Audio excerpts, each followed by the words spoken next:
Hello guys and gals, and welcome to another episode of Rune Words.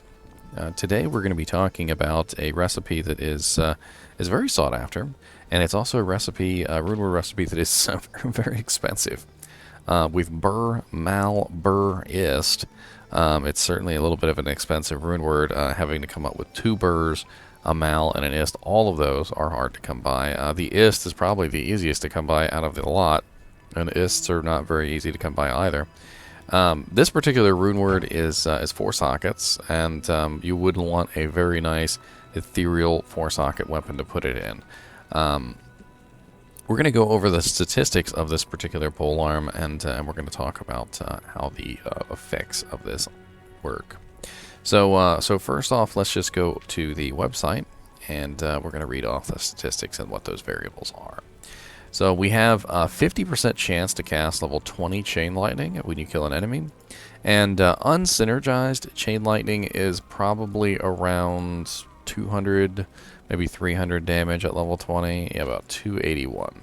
So completely unsynergized, no Lightning Mastery, no nothing. That's going to be a pretty piss poor amount of damage. Now, do keep in mind, though, that this is going to be enhanced by some of the effects on the Infinity polearm, so we'll be doing a little bit more than 281, but not much. And then we go back to the weapon, and you'll see that it gives us a level 12 Conviction aura when equipped. And this is the money maker. This is the reason why people come to this item. And if we go over to Conviction, you will find out that a level 12 Conviction aura is 83% negative to defense and 85% negative to resistances. Now, unfortunately, this does not work as a lot of people think it does. So if a monster, for instance, were to have, let's say, 110% lightning, this means that they are immune. So when any monster hits the 100 and up percentage, they are now immune.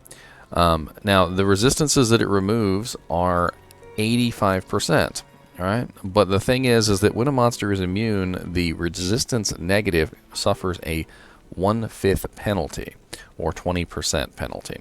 And so what this means is that we have to take the 85% negative resistances, and we have to subtract 80% from that. And what we end up with is 17. So when a monster is immune, their resistances will be reduced by 17, which is not a lot.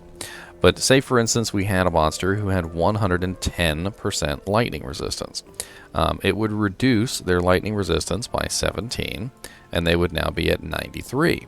And this means that this 85% will break immunities if they are close enough to the 100% number. But now let's take another number, and let's say a monster is 120% resistant to an element, and you subtract 17. This means that they will still be at 103, and 103 is still not going to break. Now, keep in mind that once you have broken the resistance, they can be reduced by other negative resistance effects. And one of those other negative resistance effects is actually on the weapon. So if we continue down the tree, I'll talk about it when we get there. So plus 35% faster run walk is always nice to have.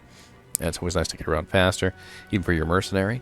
A rather large variance on the enhanced damage, so 255 to 325% enhanced damage. And I know this isn't specifically why people build an Infinity, but if you were to make an Infinity and then you rolled 255, that would be really, really low, and you might be a little sad about that.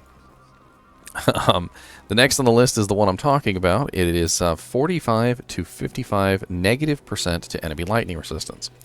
Now, it is very important to note that this negative lightning resistance only applies to the person who is wielding the weapon, or the mercenary in this case. So if you put this item on a mercenary, they are the ones that are going to get this negative resistance, not you. And the way that this plays in, because this negative resistance is actually really amazing, is it reduces the enemy's resistance after the monster has been broken. So if the monster's immune, it will do nothing. However, let's say, for instance, let's go back to that example of a 110% lightning immune monster, and you have reduced him by 17 with the Conviction. He is now at 93. Now that negative 55% will reduce him another 55, and he will be at only 38% lightning resistance. This is where the negative lightning resistance equipment comes in handy a lot. And the combination of the negative enemy lightning resistance and the chain lightning and the conviction on here make me think that a really good weapon for a Infinity polearm mercenary would definitely be a dream. Just so he'd have even more lightning damage.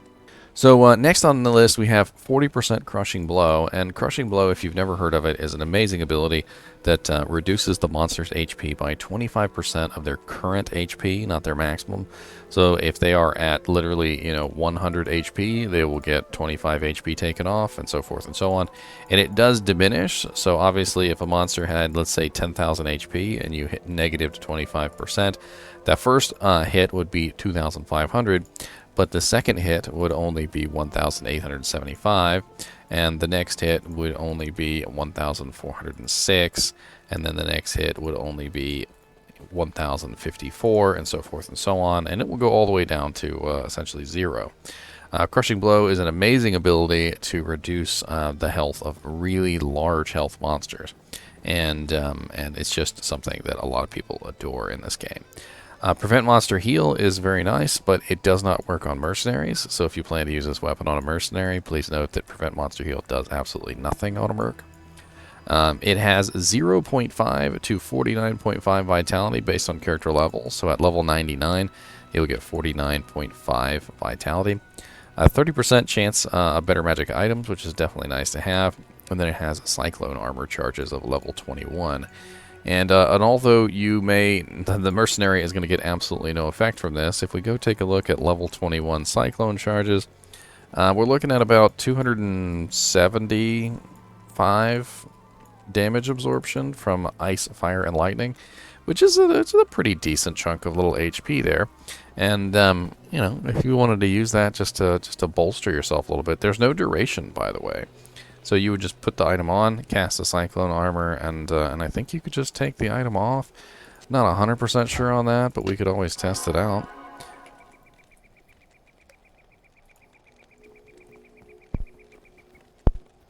So here we are on our Sorceress, and then let's swap, and yep, it is still there. So you would be able to get that level 21 Cyclone Armor. Which is a pretty nice thing to have, especially in combination with all the other defensive mechanics that Sorceress already has. You would have your frozen armor, you would have your energy shield, you would have maybe your enchant too, if you're an enchant Sorceress. Whatever it is, you've got all your little buffs up, and now you've got your little Cyclone Armor too. And like I said, it has no actual duration, so it will just last until it runs out of hit points, which is, as we discussed, around 275 hit points of elemental damage only. By the way, physical damage does not count in this. So yeah. And so this item can actually be made in polearms only, and that is essentially all it's good for. So it is a very, very interesting weapon, specifically because it gives you that conviction aura. It gives Crushing Blow, which is amazing for a mercenary. It gives the negative enemy lightning resistance, and the thing that people use it for primarily is, of course, mercenaries. And I'd like to take this and throw it onto a mercenary because that's who deserves it, right? And as you can see, the mercenary has a rather large amount of damage. I don't know, my head's in the way here. 1,849 to 4,499, and of course, I could throw Dream on him as well, and he might get a little bit more lightning damage. And all that's going to be multiplied by the conviction aura, of course. And I really want to show you guys and gals the breaking of immunities. And although these characters have the items, they're not fully fleshed characters.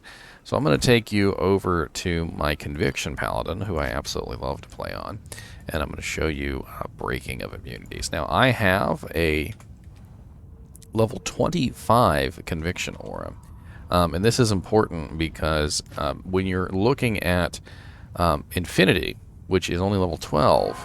If my level 25 Conviction Aura can't do it, your level 12 Conviction Aura ain't going to do it neither. And I really want to point this out because there are monsters in the game which are unbreakably immune, and there's nothing that you're going to be able to do to change that fact. So the first monsters I'd like to show you that I know for a fact are unbreakable immune are Minion, the Enslaved. So Enslaves are always immune to cold and hell, and they will never not be. Even with a level 26 Conviction, they will remain immune to cold no matter what your aura is. So at level 12 Conviction, you're definitely not going to be breaking. Now, you see how these monsters have absolutely no immunity? If I swap off of my Conviction Aura, all of a sudden they are immune to fire. And that is essentially how Conviction works, is it applies to the target, and as soon as it applies to the target, it will remove immunities. So these slingers, for instance, can be broken, and their fire disappears. This Paladin in particular is a Vengeance Paladin, and he has a massive amount of elemental damage to combat things like, see, yeah, they have lightning immunity, and so when I hit somebody with this Vengeance up, it rips straight through them, because I get negative 150% to all the resistances of all the monsters. And Infinity is essentially doing the same thing, just to a lesser degree. At level 12, it is not applying as grand of a negative resistance as Conviction is, but it is still applying that negative resistance, and it will break monsters. There are quite a few monsters in the game that level 12 Infinity will still break. You just will have less of a list. And if we go somewhere like, let's say, River of Flame, I want to show you something specific about Conviction, is that Conviction does not break poison immunities. So you notice that these Pit Lords are immune to fire, the Stranglers are immune to lightning, and as soon as I toggle my Conviction on, they're immune to nothing anymore. This is absolutely great.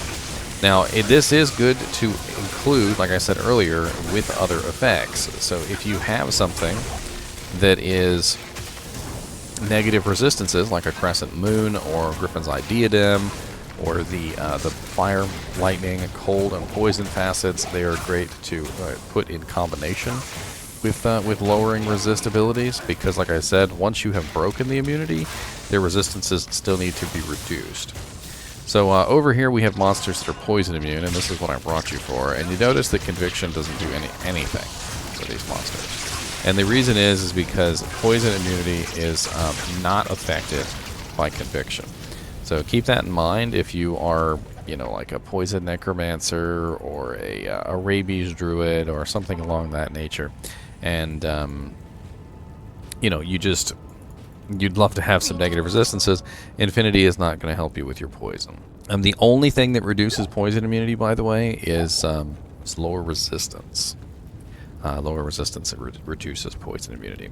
And what I'd like to show you next is a monster that is unbreakably immune for other reasons. So every monster in the game essentially has a base resistance. Like, for instance, some of these guys are immune to fire, some of them are immune to lightning, and so forth and so on. And if you find just the right monster with just the right combination of effects, they will be immune permanently. And the way that this works is it's a stacking effect of resistances. So if you find a monster, for instance, who is always immune to lightning, like a Dark Ranger, and then you find a monster that is always immune to lightning with lightning enchantment. Lightning enchantment adds 75% to their resistance, and these guys are not it.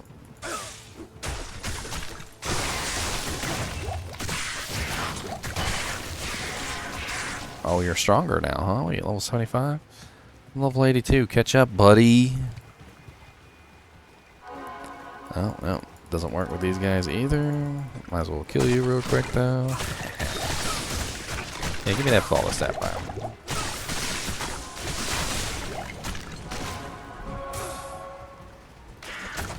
Immune to poison. You know what? Instead of running around and trying to find a monster to show you this effect of, let me show you the actual formulas. How about that? So I have a little graphic that I can show you guys. And this is called Monster Effects. I made this graphic a long time ago. And basically what this graphic is going to show you is it's going to show you how resistances are applied to a monster with modifiers. So let's say, for instance, you were to come across a monster who is naturally 50% physical resistant. And this is an innate effect. And this monster is an elite, and he rolls Stone Skin. Stone Skin will combine with his natural 50% resistance and will create an immunity of 100%. However, let's take a monster that is always physically immune. So if we go to Arcane Sanctuary, it's a very good place to look for ghosts. Ghosts are always physical immune no matter what. So if you find an elite ghost that is Stone Skin, the ghost will be unbreakably immune to that particular element, the physical element, specifically because they already have 100% immunity. So the Stone Skin is going to add 150%, and there's no way to break a 150% immune. Same thing when it comes to fire enchantment, cold enchantment, lightning enchantment, magical resistance, spectral hit. Each one of these applies its own bonuses in its own way. And for instance, if we went to Act 4 River of Flame, Act 4 River of Flame has monsters that are poison immune, fire immune, lightning immune. But the Pit Lords in particular, let's say for instance we found a Pit Lord that was fire enchanted. He would already be fire immune, and then on top of his fire immunity, he would gain 75% to that resistance. And what this means is that he's not going to be breakable, not by level 26 conviction, and definitely not by level 12 conviction. Another way to look at the formulas, as I was talking about earlier, is the negative resistance formulas. So when you're talking about conviction, this stuff comes into play. So as you can see here, conviction is negative 150% resistance, fire, cold, and lightning, 20% effectiveness versus immunes, which is 150 divided by 5, which equals a 30% reduction, which is a really large reduction for a level 26 or 25 conviction. However, since the one that is on Infinity is only level 12, you are going to have a bunch of issues breaking monsters. So that same exact formula, again, applies to the negative 85% resistances, and when you do that, you end up with 17. So that is important to note, that you're going to have to stack negative resistances with conviction if you want it to work at all, and there will be a lot of monsters that it does not do anything on. And there's nothing that you're going to be able to do about that. There are just certain monsters in the game which are going to be unbreakably immune, and you can't help it.